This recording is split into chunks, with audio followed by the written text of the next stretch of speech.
मामला बचोरी के खेसारी भैया रंगिए ढूंढी के। तो दोस्तों इंतजार की घड़ियां खत्म हुई और खेसारी भैया का फर्स्ट गाना होली सॉन्ग का पोस्टर लॉन्च कर दिया गया है। ये गाना आएगा, आप सभी को देखने को मिलेगा बहुत जल्द।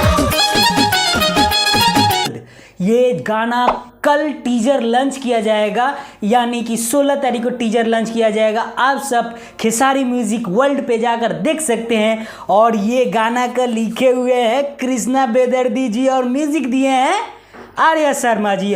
और खेसारी भैया के साथ साथ में शिल्पी राज इस गाने को गाई है। और इतने ज़बरदस्त तरीके से गाना को शूटिंग किया गया है, इसकी क्वालिटी और ये सारे कुछ ना, इसके व्यू बहुत बेस्ट रखे गए हैं। और इसमें नज़र आएंगी खेसारी भैया के साथ साथ में सपना चौहान, जो कि नींबू खरबूजा बहुत सारे हिट गाने के साथ लेकर आए थे खेसारी भैया।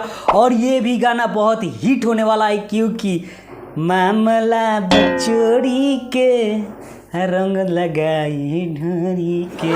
तो दोस्तों ये गाना बहुत ज़बरदस्त होने वाला है। तो मेरे चैनल पे आए हुए हैं तो मेरे चैनल को सब्सक्राइब करें और बेल आइकन को प्रेस करके रखें, ताकि आपको टीजर, गाना, सब चीज़ का न्यूज़ मिलते रहे। तब तक के लिए बाय बाय, मिलते हैं नेक्स्ट वीडियो में।